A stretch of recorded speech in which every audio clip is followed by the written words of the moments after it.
The world tilted, and I was no longer Ethan Caldwell, a 28-year-old barista from Seattle with a penchant for sci-fi novels and late-night gaming. One moment, I was shelving a dusty, leather-bound book in the back of the used bookstore where I worked. The next, I was tumbling through a vortex of light and sound, landing hard on a wooden floor in a body that wasn't mine. I stared down at slender hands, a flowing dress, and a cascade of chestnut hair, my hair, and screamed. This wasn't a dream. The air smelled of pine and wood smoke, and the weight of the dress clung to my unfamiliar curves. A child's voice broke through my panic. "Mama, you okay?" A boy, no older than 6, with bright green eyes and a mop of curly black hair, tugged at my skirt. His name was Milo, and somehow, I knew he was my son. My son. The thought made my head spin. I wasn't a mother. I wasn't even a woman. I was Ethan, a straight guy who'd never signed up for this. The door to the cabin swung open, and in strode a man who looked like he'd walked out of a fantasy epic. Broad shoulders, a mane of auburn hair tied back, and eyes like storm clouds. Rorik, my husband. The word lodged in my throat like a bone. He was a beastman, half human, half wolf, his presence commanding yet gentle as he knelt beside Milo. "Leora, what's wrong?" he asked, his deep voice laced with concern. Leora, that was me now, or at least the body I was trapped in. I stumbled back, my heart hammering. "I'm not Leora," I said, my voice high and unfamiliar. "I'm Ethan. I don't belong here. I'm not your wife." Rorik's brow furrowed, and Milo's eyes widened with confusion. I couldn't blame them. To them, I was Leora, the woman who'd been their rock in this strange, medieval world of beastmen and magic. But to me, this was a nightmare, a book I'd been sucked into, playing a role I didn't understand. The cabin was cozy but alien, with furs draped over wooden furniture and a fire crackling in the hearth. Outside, the Pacific Northwest-inspired landscape stretched endlessly. Towering evergreens, mist-shrouded mountains, and a village of beastmen who treated me like their own. I learned quickly that Leora was beloved, a healer with a sharp tongue and a kind heart. But I wasn't her. I was a guy who liked craft beer and Marvel movies, not someone meant to stitch wounds or raise a kid in a world where people could shift into wolves. That first night, I sat on the edge of the bed, staring at my reflection in a polished copper mirror. The face looking back was beautiful, high cheekbones, warm brown eyes, but it wasn't mine. Milo slept nearby, clutching a stuffed wolf toy, and Rorik watched me from the doorway, his expression unreadable. "You're not yourself," he said quietly. "Talk to me, Leora." "I'm not her," I snapped, my voice breaking. "I don't know how I got here, but I'm not your wife. I'm a man, Rorik, a straight man. I can't do this." His jaw tightened, but he didn't argue.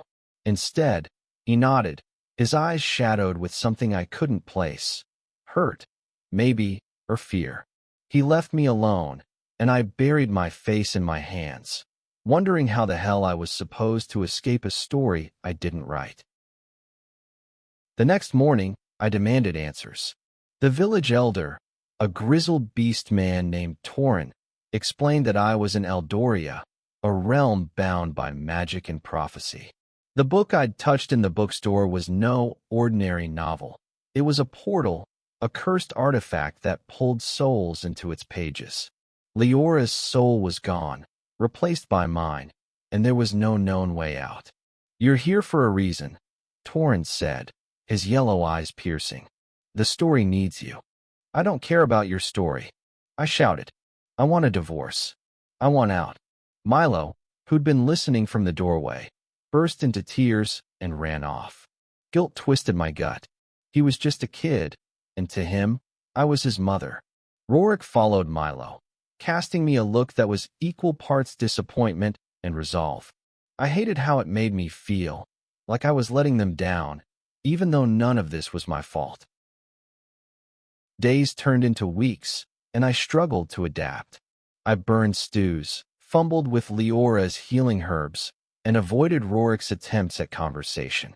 But Milo was harder to ignore. He'd crawl into my lap, asking for stories or help with his wooden sword. Each time, I felt a pang of something unfamiliar, affection, maybe, or responsibility. I didn't want to care, but I did. And Rorik, he was patient, too patient, chopping wood or teaching Milo to track in the forest while giving me space. His quiet strength was infuriatingly magnetic, and I hated myself for noticing. One evening, as the sun dipped below the mountains, I found a letter tucked inside Leora's journal. It was in her handwriting, addressed to me, Ethan.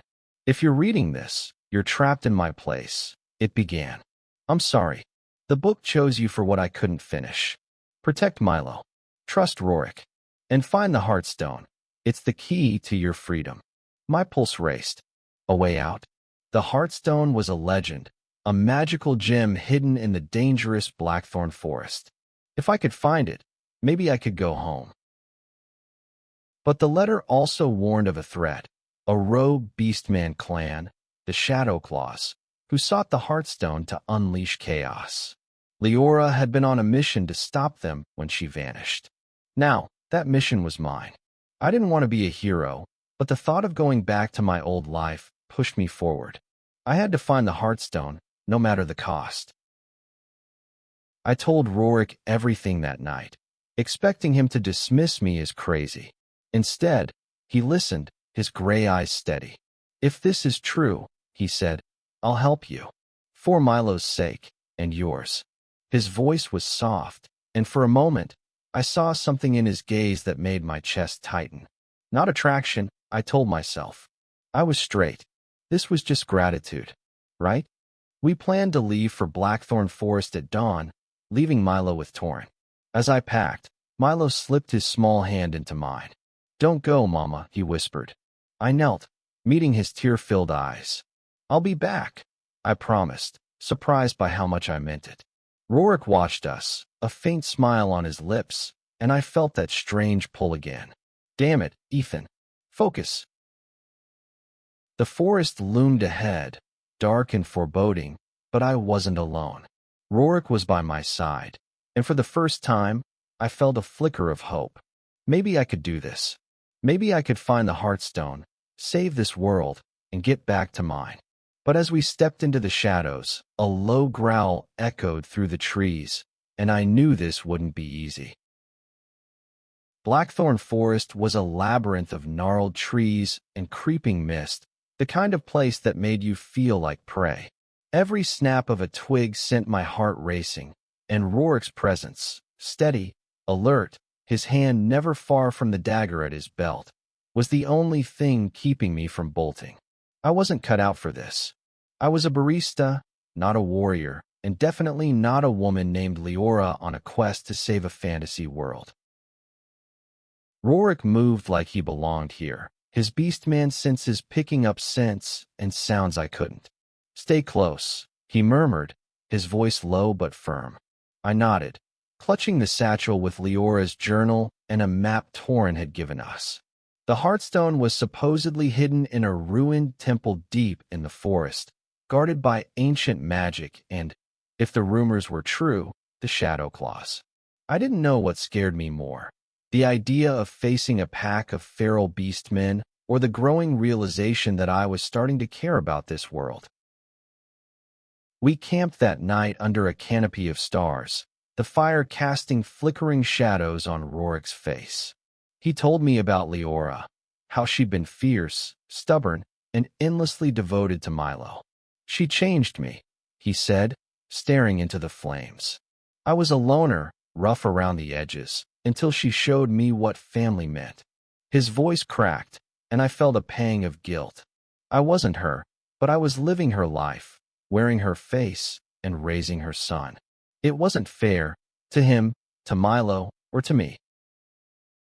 I'm trying, I said finally, my voice barely above a whisper. But I'm not her, Rorik. I don't know how to be. He looked at me, his eyes softening. You're doing better than you think, Ethan. The way he said my name, my real name, made my stomach flip. I turned away, blaming the cold for the heat in my cheeks. Straight, I reminded myself. I'm straight. The next day, we found the temple, or what was left of it. Crumbling stone pillars jutted from the earth like broken teeth, covered in vines that pulsed with faint, eerie light. The air felt heavy, charged with magic I couldn't explain. Rorik's hackles rose, his body tensing as he sniffed the air. "They're here," he growled. Before I could ask who, a figure emerged from the shadows. A beastman with jet-black fur and eyes like burning coals. He was flanked by others, their claws glinting in the dim light. Shadow claws. "Hand over the map," their leader snarled, his voice like gravel. "The Heartstone is ours." I clutched the satchel tighter, my mind racing. Rorik stepped in front of me, his form shifting slightly, his hands sprouting claws, his eyes glowing amber. "You'll have to go through me," he said. The fight erupted in seconds, Rorik moving with terrifying grace, his dagger flashing as he fended off the attackers. I wasn't useless, though. Leora's muscle memory kicked in, and I found myself dodging and striking with a staff I'd grabbed from the cabin, surprising even myself. We drove them off, but not without cost. Rorik's arm was slashed, blood soaking his sleeve. I tore a strip from my dress, Leora's dress, and bandaged him, my hands shaking. "You didn't have to do that," I muttered. He smirked, wincing as I tied the knot. "You're my wife. I'd die for you." The words hit like a punch. I wanted to scream that I wasn't his wife, that I was a man trapped in this body, but the look in his eyes stopped me. He wasn't just protecting Leora. He was protecting me. We pressed on, finding the temple's inner sanctum, a cavernous chamber with a glowing pedestal at its center. The Heartstone wasn't there, but an inscription on the wall hinted at its true location, a hidden grove guarded by a spirit called the Warden. As we deciphered the clues, Rorik's hand brushed mine, and I didn't pull away. It was just the adrenaline, I told myself. Just the moment. But the Shadow Claws weren't done. That night, they ambushed our camp. I woke to Milo's stuffed wolf toy lying in the dirt, a taunting message from the clan. They'd taken him. Torin hadn't been able to protect him. My heart stopped. Milo, with his bright eyes and fearless laugh, was in danger because of me. "We'll get him back," Rorik vowed, his voice steel. I nodded, fear and fury mixing in my chest. This wasn't just about the Heartstone anymore. It was about saving the kid who'd started to feel like mine. The trail to the Shadow Claws camp was a nightmare of thorny underbrush and howling winds. My legs ached, and Leora's body, my body, felt foreign and fragile, but I pushed forward, driven by the image of Milo's scared face. Rorik led the way, his beastman senses tracking the faint scent of our son. Our son. The thought slipped into my mind unbidden, and I didn't correct it. We reached their camp at dawn, a cluster of crude tents nestled in a rocky clearing. Milo was tied to a post, his small frame trembling, but his chin lifted defiantly. My heart swelled with pride and terror. Rorik signaled for me to stay low, but I couldn't just hide. I was done being a passenger in this story. Using Leora's knowledge, I mixed a sleeping draft from herbs in my satchel and slipped it into the camp's water supply. It wasn't heroic, but it worked. Half the Shadow Claws collapsed, snoring, within the hour. Rorik took out the rest, his wolf form a blur of muscle and fury. I ran to Milo, cutting his ropes and pulling him into my arms. "Mama," he sobbed, clinging to me. I didn't correct him this time. "I'm here," I whispered, holding him tight. Rorik joined us, bloodied but unbowed, and for a moment, we were a family, whole and unbroken. But the Shadow Claw leader, Kale, wasn't among the fallen. He'd fled, and I knew he'd be back. We returned to the village, Milo safe, but shaken. Torin apologized profusely, but I barely heard him. My focus was on Milo, who refused to let go of my hand, and Rorik, who watched me with a quiet intensity that made my skin prickle. That night, as Milo slept, Rorik and I sat by the fire. "You were brave today," he said. "Leora would be proud." I wanted to argue, to remind him I wasn't her, but the words wouldn't come. Instead, I said, "I'm doing this for Milo. And for you." His eyes widened, and I looked away, my face burning. What was I doing? The next day, we set out for the hidden grove, guided by the temple's clues. The journey was quieter now, the weight of Milo's kidnapping hanging over us. Rorik taught me to track, his hand steadying mine as I fumbled with a bow. His touch lingered, and I didn't hate it. I told myself it was just camaraderie, but the truth was harder to ignore. Rorik saw me, not Leora, not the body I was trapped in, but me, Ethan. And I was starting to see him too. The grove was a miracle of nature, a clearing where moonlight danced on silver leaves and a crystal-clear spring bubbled at its heart. The warden appeared, not as a monster, but as a shimmering figure of light, its voice like a chorus. "To claim the Heartstone, you must offer truth," it said. I froze. Truth? I've been running from it since I got here. Rorik stepped forward, his voice steady. "I love her, even if she's not who she was. I love Ethan." My breath caught. He knew. He'd known all along. I wanted to deny it, to cling to the life I'd left behind, but the words wouldn't come. Instead, I took his hand, my heart pounding. "I'm scared," I admitted. "But I'm here." The warden nodded, and the Heartstone appeared, glowing like a star. I reached for it, but a roar shattered the moment. Kale and the Shadow Claws had found us. The battle for the Heartstone was chaos. Kale's Shadow Claws attacked with savage precision, their claws tearing through the grove's delicate beauty. Rorik shifted fully into his wolf form, a massive beast with auburn fur and blazing eyes, fighting to protect me and the stone. I wasn't helpless anymore. Leora's skills had become mine, and I wielded her staff with a ferocity I didn't know I had, striking and dodging as the warden's light pulsed around us. Kale lunged for the Heartstone, his black fur matted with blood. I threw myself between him and the pedestal, my staff cracking against his side. "You don't get to destroy this world," I shouted, surprising myself with the conviction in my voice. Rorik tackled Kale, their snarls echoing as they rolled across the grove. The Heartstone's glow intensified, and I felt its power calling to me, promising freedom, but also something more. With a final, desperate surge, Rorik pinned Kale, his jaws at the Beastman's throat. "Yield," he growled. Kale spat defiance, but slumped, defeated. The Shadow Claws retreated, their leader broken. The grove fell silent, the warden's light fading as it declared the Heartstone ours. I picked it up, its warmth flooding my senses, and for a moment, I saw my old life, Seattle, my apartment, my friends. I could go back. But as I looked at Rorik, bloodied and panting, and thought of Milo waiting back at the village, I hesitated. The Heartstone could send me home, but it could also heal this world, sealing the book's magic and protecting Eldoria from further chaos. I wasn't the hero Leora had been, but I wasn't the Ethan I'd been either. Somewhere along the way, I changed. Rorik approached, his human form restored, his eyes searching mine. "What will you do?" he asked. I swallowed, the weight of the Heartstone heavy in my hand. "I don't know," I said honestly. "I thought I wanted a divorce, to escape this life.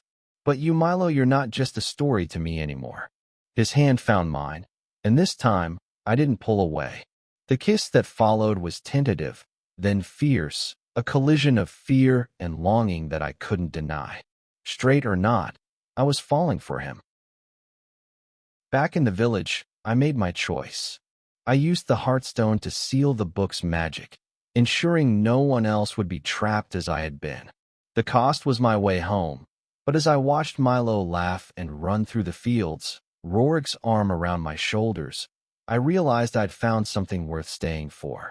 I wasn't Leora, and I wasn't fully Ethan anymore. I was someone new, someone who'd chosen love over escape, family over freedom. Years later, as I tucked Milo into bed, now a lanky teenager with his father's stubborn streak, I thought of the bookstore in Seattle. It felt like a dream, distant and faded. Rorik joined me, his presence a steady warmth. "Regrets?" he asked, his voice soft. I smiled, leaning into him. Not a single one. The story wasn't over, it never really is. But I'd found my place in it. Not as a beastman's wife or a straight man trapped in a book, but as Ethan, who'd learned to love a world that wasn't his own. And that was enough.